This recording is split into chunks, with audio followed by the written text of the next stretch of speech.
Hello everyone, this is Benson Noah and I'm really excited for 2025. And before I go on, I want to wish every one of you a happy new year, a prosperous 2025, and a year that is filled with a lot of execution, especially most of you who are into business. I want to wish you a year that is filled with possibilities, a year that is filled with the ability to transform that vision that you've been having in your mind and bring it to reality. Welcome. I had posted that we will be doing the 10 days of starting a business, and we'll be doing it from today, that is the 6th, going through to the 17th. And what we are going to do in these 10 days, we'll be releasing small episodes talking about what it takes to build a business and how you can start a business from scratch. Like, if you don't have an idea of what exactly you want to do, you just know that you really need to get into business. Maybe you want a side hustle, maybe you're still employed, maybe you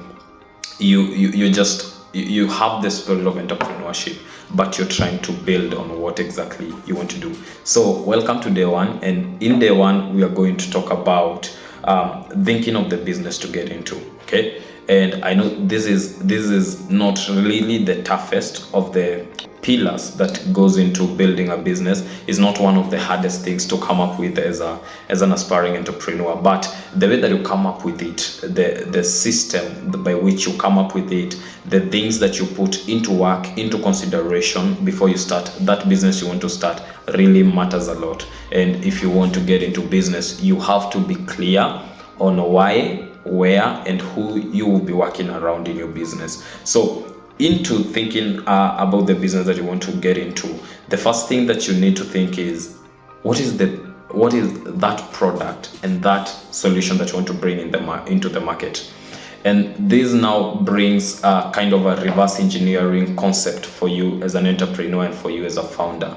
And by reverse engineering, what I'm talking about is that if this is what you want to do you want to bring into the market, you need to reverse engineer it so that you can know what is the problem that I will be solving with this product, or what is the problem that I will be solving with my service. Because when it comes to business is a game of providing solutions to the marketplace. And if you're not providing any solution, it simply means you're not valuable, and it simply means that whatever you're doing cannot compel people great enough for them to get money from their pocket to give it to you so that they can get your product. So you want to think about the process of exactly what product and what service to do in a reverse engineering mode, such that you think that this is what I want to do, but now pacing backward, what is the problem that I want to solve. And this also helps you a lot when it comes to your branding, because you want to get your messaging right, you want to get your marketing materials right, you want to get your flyers right.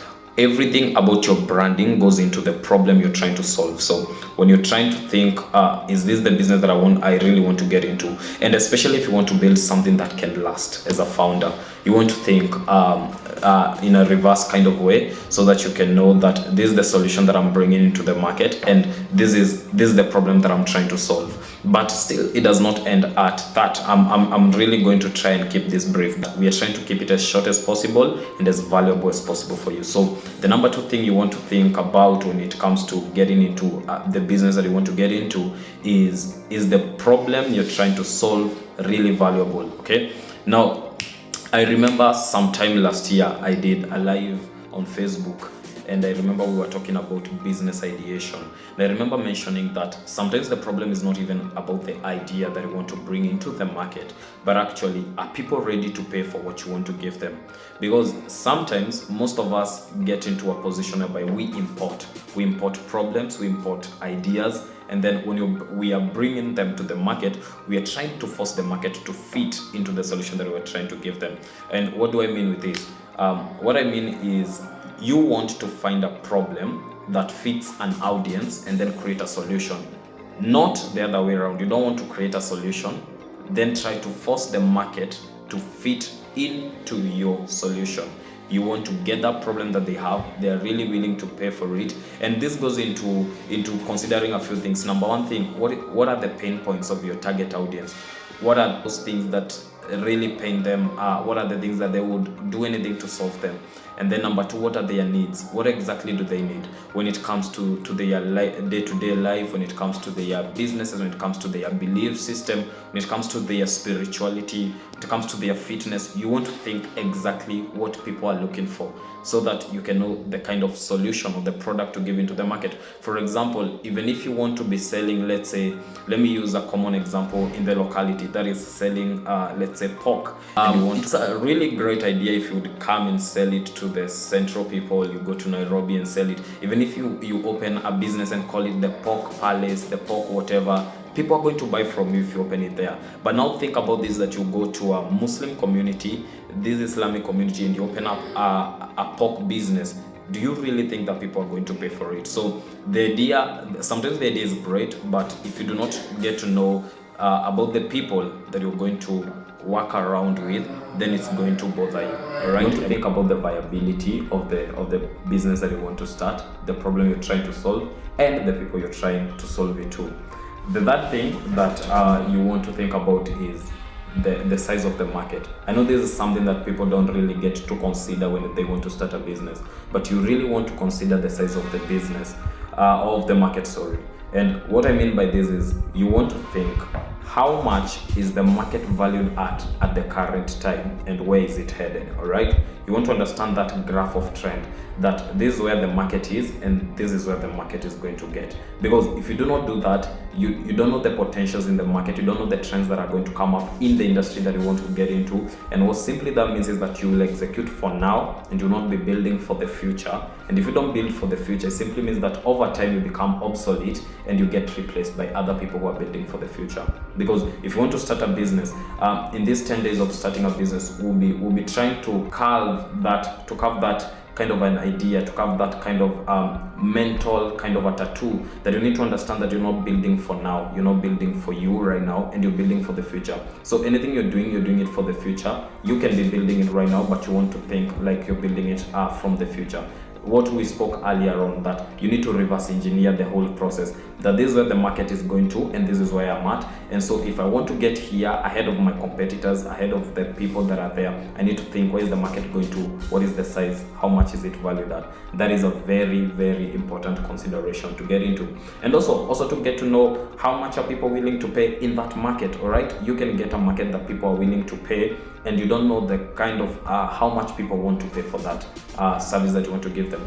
And then what simply that does for you, especially if you're in the product industry, it might mess up your production, because at a given time you might really kind of upbeat or upscale your production cost, and then realize that the market is only able and willing to pay this much. You see, you've spent this much, but the market is willing to pay this much. See, that's a loss for you, and it becomes really hard for you to break even and even get into profits. So you want to think, as you're thinking about the size, you also want to think, how much are they willing to pay per given service or per given product, so that you can ensure that the whole idea of your business is really thought out properly. All right. And then the final thing is your ability to be patient.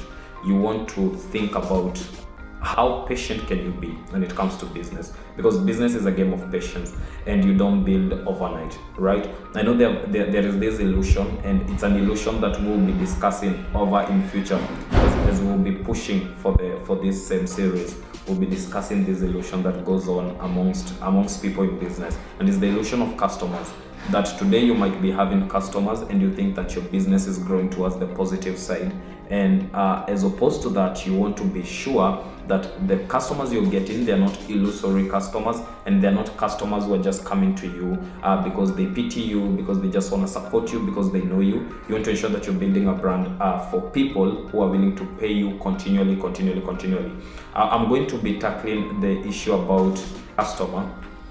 I'll be discussing with you the kinds of customers that we have in the marketplace. But now, that is it. You want to really think about it. You don't want to be carried by the illusion of customers, all right? You don't want to think that you're successful just because a few people are buying from you, and especially when the people who are buying from you are your friends or your family members. It's a good thing that they're supporting you, but as you're building for the long run, you don't want to get caught up in that clutter. You want to ensure that you're building for a global market and you're building for a broader market.